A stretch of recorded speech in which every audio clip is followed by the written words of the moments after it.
The accused number one in this commission of inquiry, if we have to use a terminology of criminal law, the accused number one is President Jacob Zuma.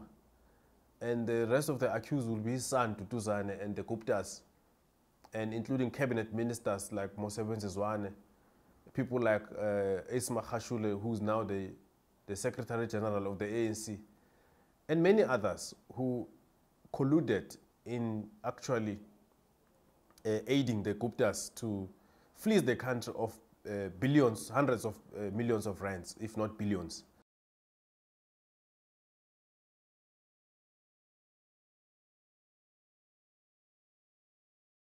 I think Zuma's decision to announce this commission of inquiry was well calculated to obviously preempt discussions at the National Executive Committee meeting in East London. And as we know, it has been Zuma's strategy that whenever he's in a corner, he would drag things up until the last 11th hour. And he had done that in many cases, and this is one of them, where he clearly could see that there was no other way around. And then he announced what all of us have always thought to be an obvious thing that needed to be done.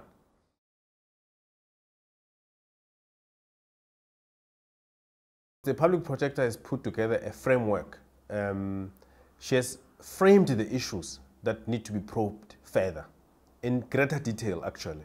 So the entire report of the public protector could be taken and be converted into terms of reference. But the recommendations of what needs to be probed further are listed in the report. So there shouldn't be a confusion there.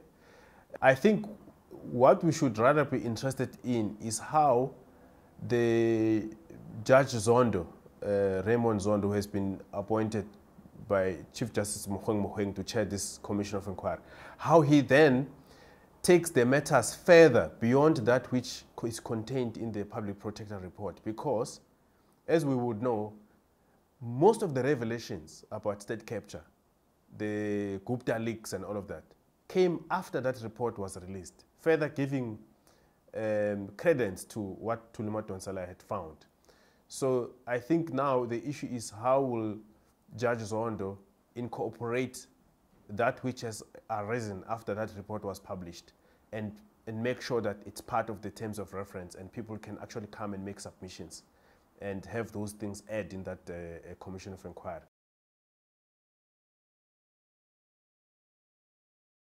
The commission of inquiry does strengthen Ramaphosa's hand, but it was already strengthened by the fact that he was elected at the 54th conference as president of the ANC on the back of him having campaigned against state capture and having actually demanded that those people whose names are known and the evidence seems to be in the public domain should be prosecuted.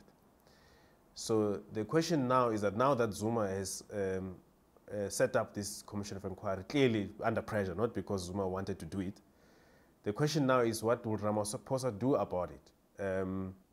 Obviously, it would come across as a victory for him because this thing is happening because there's a new leadership in the ANC and Zuma has no option. But secondly, what would he do with that victory? Would he take it further and say, well, it's not enough, people still want to see Zuma's back to heal the image of the ANC? My view is that he's, notwithstanding Zuma's decision now on this commission of inquiry, Ramaphosa is still under pressure anyway to support all calls to get rid of Zuma now.